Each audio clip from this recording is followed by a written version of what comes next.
आज के प्रेजेंटेशन का टॉपिक है पादप जनन की विशिष्ट विधियां। पादप जनन में लैंगिक जनन किस प्रकार होता है ये आप पूरा डिटेल पढ़ चुके हैं। अलैंगिक जनन में कायिक जनन की भी प्राकृतिक और कृत्रिम विधियों का आप विस्तार पूर्वक अध्ययन कर चुके हैं। अब कुछ ऐसी विशिष्ट विधियां हैं जिनसे कि आवर्तबीजी पादपों में जनन होता है। इन विशिष्ट विधियों में हम यहाँ इन 3 विधियों का वर्णन पढ़ेंगे। पहली अनिषेक बीजता, सूक्ष्म प्रवर्धन और असंजनन। सबसे पहले अनिषेक बीजता के बारे में देखते हैं। तो अनिषेक बीजता क्या है? जैसे कि नाम से ही स्पष्ट है, अनिषेक बीजता, बीजता यानी बीज बनने का गुण, और अनिषेक यानी बिना निषेचन के। तो बिना निषेचन के बीज बनने की जो विधि है वह विधि अनिषेक बीजता कहलाती है।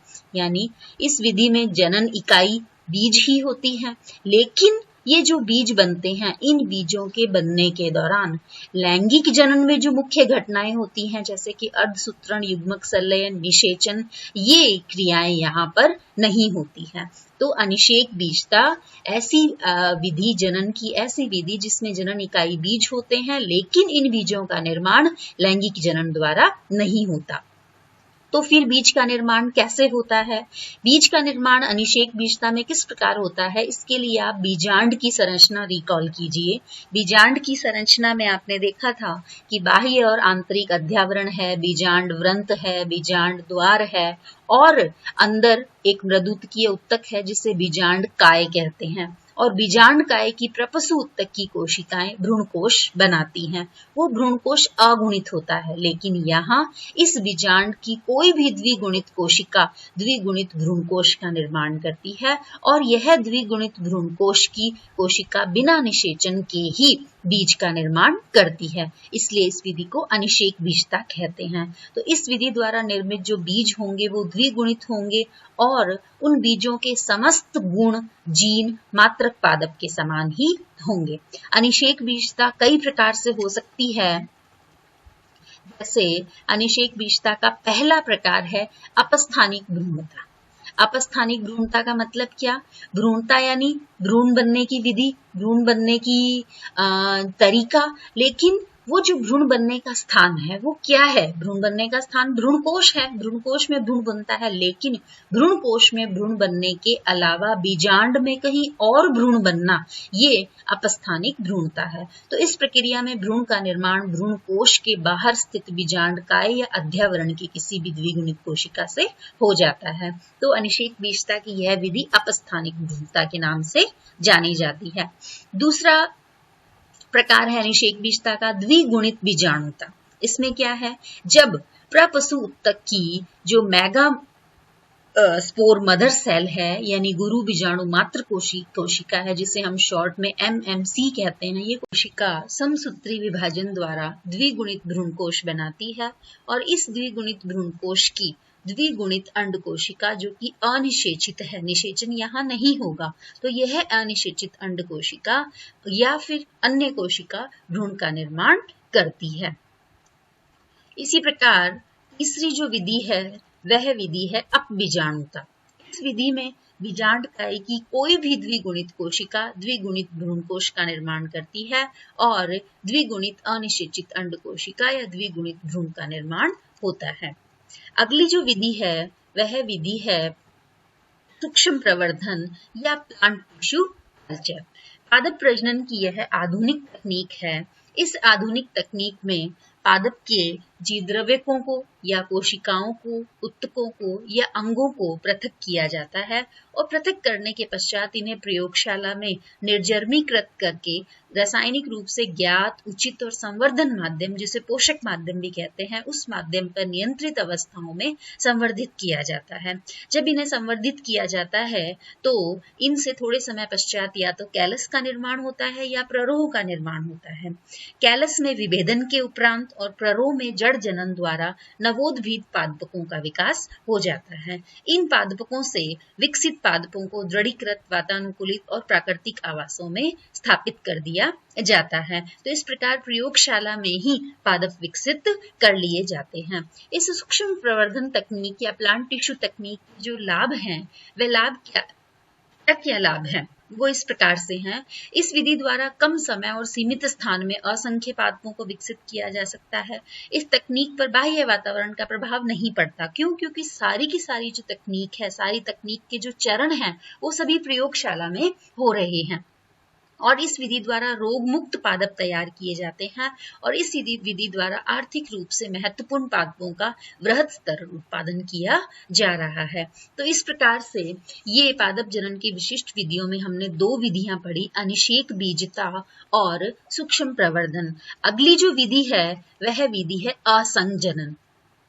असंजनन को समझने से पहले हम जो आवर्तबीजी पादपों में जो जीवन चक्र है, उस जीवन चक्र को रिकॉल करते हैं।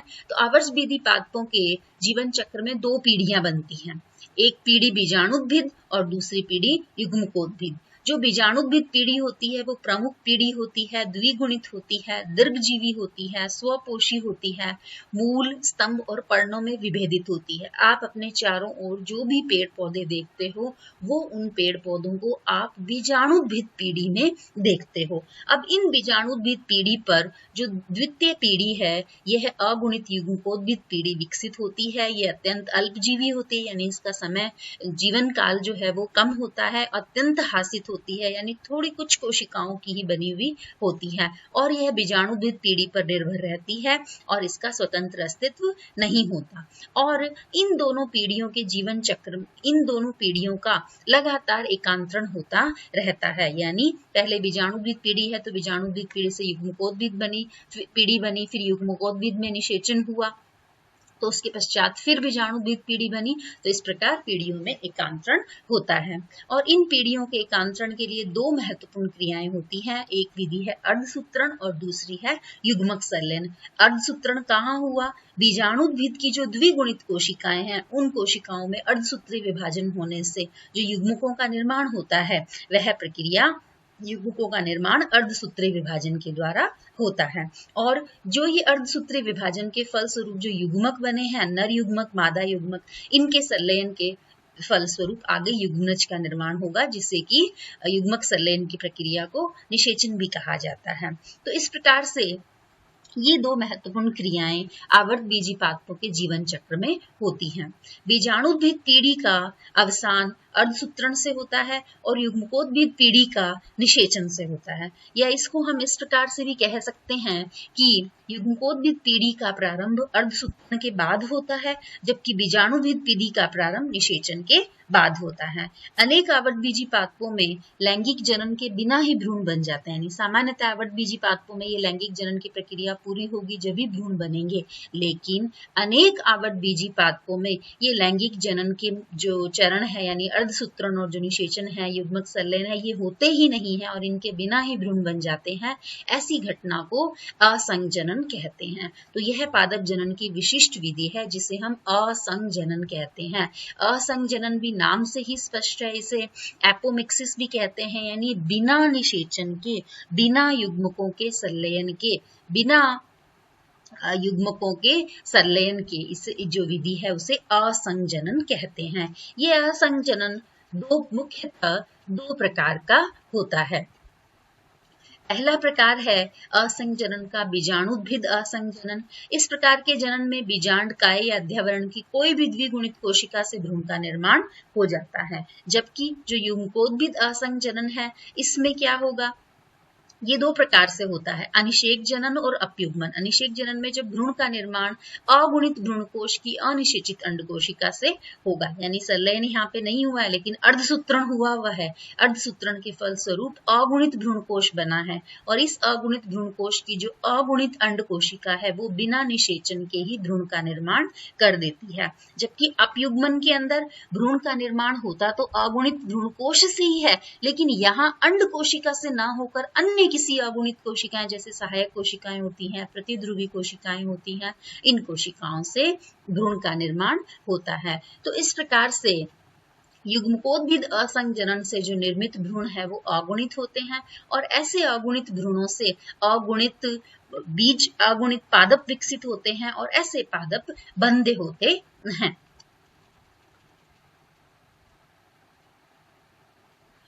पुष्पी पादपों को प्रोफेसर पंचानन माहेश्वरी के द्वारा पुष्पी पादपों में असंजनन को भी कई प्रकारों में वर्गीकृत किया गया है। प्रोफेसर पंचानन माहेश्वरी भारत के एक बहुत ही प्रसिद्ध वनस्पति विज्ञान के वैज्ञानिक रहे हैं, और इन्हें आवर्त बीजी पादपों में भ्रूण विज्ञान का पिता भी कहा जाता है।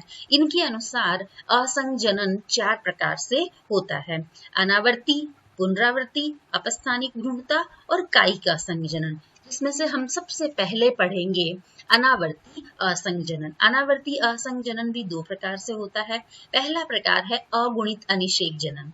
जब मेगास्पोर मदर सेल यानी MMC में सामान्य अर्धसूत्रण होने से एक अगुणित भ्रूणकोश बना।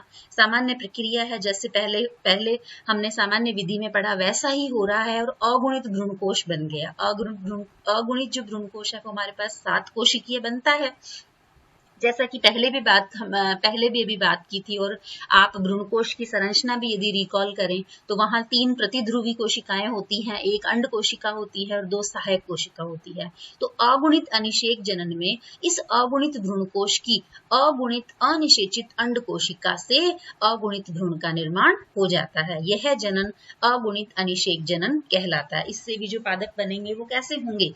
अगुणित ही होंगे।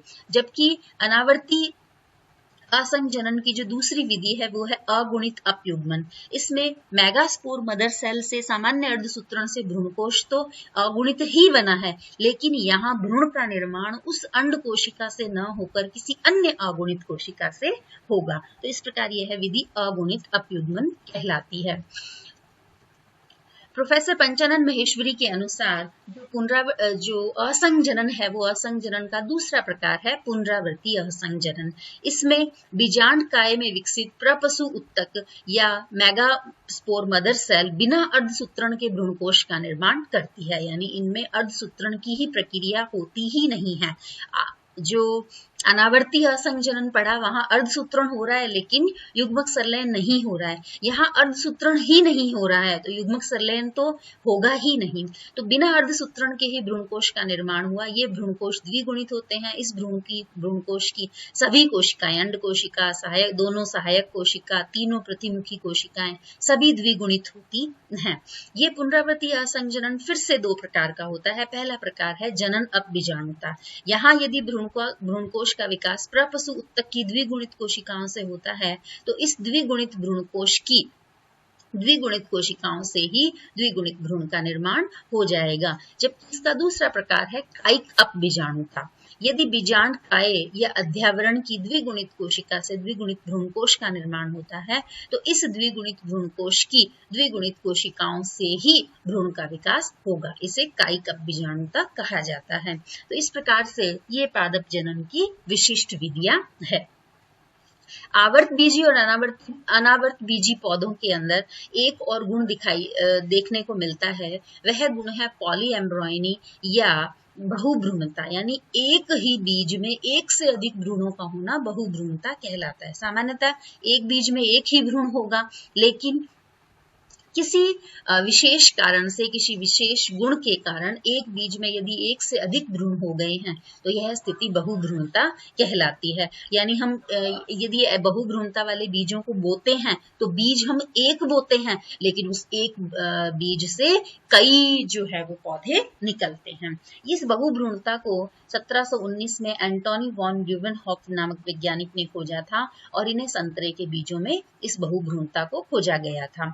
आवर्त बीजी पादपों में बहुभ्रूणता के कई कारण हो सकते हैं, जिनमें से कुछ प्रमुख कारण है प्राक भ्रूण के विदलन से, यानी जो द्विगुणित युग्मनज हमारे बना है, नर युग्मक और मादा युग्मक के संलयन के फलस्वरूप जो युग्मनज बना है, उस युग्मनज में विभाजन से जो प्राक भ्रूण बना है या जो प्रो एम्ब्रियो बना है, जो कि भविष्य में भ्रूण बनेगा, उसमें यदि विभाजन हो जाता है, विदलन हो जाता है, तो उससे एक से अधिक भ्रूण बन जाएंगे। तो ये इससे भी बहुभ्रूणता हो सकता है। यदि भ्रूण कोश में अंड कोशिका के साथ साथ किसी दूसरी कोशिका से भ्रूण बन गया है तो भी बहुभ्रूणता हो सकती है। या एक ही बीजांड में एक से अधिक भ्रूण कोशों के विकास से और या बीजांड की बीजाणुद्भिद कोशिकाओं की सक्रियता से भी बहुभ्रूणता हो सकती है। उपरोक्त कारणों के आधार पर बहुभ्रूणता को हम और विस्तार से पढ़ सकते हैं। सबसे पहला प्रकार है विदलन बहुभ्रूणता। जब युग्मनज में या प्राक भ्रूण में विदलन से बीज में एक से अधिक भ्रूणों का विकास हो जाता है तो यह बहुभ्रूणता विदलन बहुभ्रूणता कहलाती है। यह भी यूलोफिया नामक ऑर्किड में 3 प्रकार से विदलन बहुभ्रूणता को देखा गया है। पहले प्रकार में युग्मनज कोशिका में अनियमित विभाजन होते हैं। इन अनियमित विभाजनों के फलस्वरूप कोशिकाओं का एक समूह बन जाता है, पिंड बन जाता है, और इस पिंड का निभाग की तरफ वाली कोशिकाओं की वृद्धि से अनेक भ्रूणों का निर्माण यहाँ हो जाता है। कि इसमें दूसरे प्रकार में प्राक भ्रूण है, उस प्राक भ्रूण से कलिकाएं निकलती हैं जो भ्रूणों का निर्माण करती है। प्राक भ्रूण तीसरी स्थिति के अंदर प्राक भ्रूण शाखित हो जाएगा और ऐसा शाखित तंतु में भ्रूण की प्रत्येक शाखा से भ्रूण का निर्माण हो जाता है। बहुभ्रूणता का दूसरा प्रकार, यदि अंड कोशिका के अतिरिक्त भ्रूण कोश की अन्य कोशिका से भ्रूण का निर्माण होता है तो निषेचित या अनिषेचित सहायक कोशिकाओं से भी भ्रूणों का विकास हो सकता है। ऐसी स्थिति में भी एक बीज में एक से अधिक भ्रूण बन जाएंगे। या एक ही बीजांड में एक से अधिक भ्रूण कोशों का विकास हो सकता है। एक बीजांड में एक से अधिक भ्रूण कोश विकसित हो जाते हैं। प्रत्येक भ्रूण कोश की अंड कोशिका निषेचन के पश्चात भ्रूण का निर्माण करती है। तो इस प्रकार एक बीजांड में एक से अधिक भ्रूण विकसित हो जाएंगे। और चौथा प्रकार है बहुभ्रूणता का बीजांड की बीजाणुद्भिद कोशिकाओं की सक्रियता से, अर्थात बीजांड काय या अर्धावरण की कोशिकाएं सक्रिय होकर भ्रूण का निर्माण करती है। इसे अपस्थानिक बहुभ्रूणता भी कहा जाता है। इस बहुभ्रूणता के कुछ महत्व हैं। बीजांड काय से विकसित अपस्थानिक भ्रूण मात्र पादप के समरूप होते हैं। बीजांड काय से विकसित भ्रूणों से प्राप्त पादप ओज से भरपूर होते हैं, यानी विशेष गुणों से भरपूर होते हैं। भ्रूण रोग रहित होते हैं। अगुणित भ्रूणों का कोशिका विज्ञान के क्षेत्र में भी महत्वपूर्ण उपयोग है और अगुणित भ्रूणों से सब युग्म की वंशावली को भी विकसित किया जा सकता है, जो कि पादप प्रजनन में महत्वपूर्ण है। तो इस प्रकार से हमने यहाँ पार्ट 4 यूनिट फर्स्ट का जो पार्ट 4 है उसमें पादप प्रजनन की जो विशिष्ट विधियां हैं उन विशिष्ट विधियों और एक बहुभ्रूणता को स्टडी किया। Thank you.